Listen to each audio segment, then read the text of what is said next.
Koalisi pemerintah yang rapuh di Israel hampir runtuh. Itu terjadi setelah seorang anggota parlemen dari partai sayap kanan, Perdana Menteri Naftali Bennett, mengatakan dia tidak lagi menjadi bagian dari pemerintah Israel. Perkembangan itu terjadi ketika koalisi ideologis Bennett yang beragam, yang mencakup partai-partai sayap kanan, liberal dan Arab, telah semakin dekat dengan kehancuran. Setahun setelah mengakhiri rekor 12 tahun pemerintahan Benjamin Netanyahu. Kata Nir Orbat, anggota parlemen dari Partai Yamina, dia mengatakan, "Saya telah memberitahu Perdana Menteri bahwa berdasarkan situasi saat ini, saya tidak lagi menjadi bagian dari koalisi." Tidak ada komentar dari Orbat yang pernyataannya mengatakan anggota parlemen ekstremis dan anti-Zionis telah membawa koalisi ke arah yang bermasalah.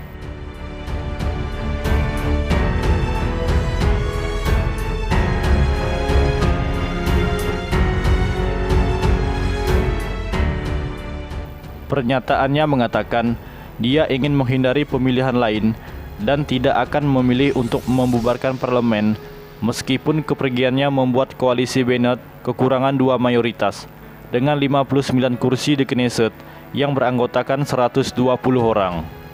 Benjamin Netanyahu yang sekarang menjadi pemimpin oposisi dan berjanji akan kembali ke tampuk kekuasaan, meskipun dia diadili atas tuduhan korupsi.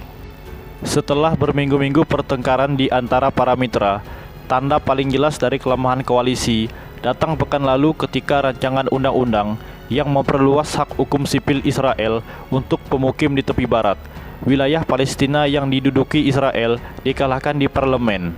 Kekalahan itu telah mendekatkan prospek pemilu kelima dalam 3 tahun. Meskipun rancangan undang-undang itu kemungkinan akan dikembalikan ke Knesset untuk upaya kedua sebelum akhir bulan. Undang-undang pemukim yang biasanya mendapat dukungan luas di parlemen dan telah berulang kali diperbarui selama 5 dekade terakhir, menjadi korban dari iklim yang semakin pahit antara pemerintah dan oposisi.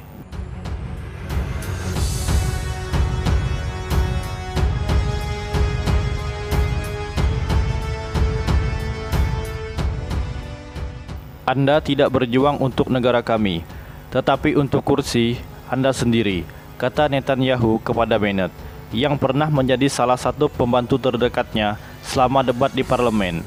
Bennett adalah mantan miliarder teknologi yang terjun ke politik nasional pada tahun 2013. Dia mengatakan pemerintahnya telah mendorong pertumbuhan ekonomi, memangkas pengangguran, dan menghilangkan defisit untuk pertama kalinya dalam 14 tahun. Kami berjuang untuk pemerintah akhir-akhir ini, katanya kepada Knesset. Kami berjuang karena pilihannya adalah antara kekacauan dan stabilitas. Sekian berita yang dapat saya sampaikan. Terima kasih. Sampai jumpa kembali, bos.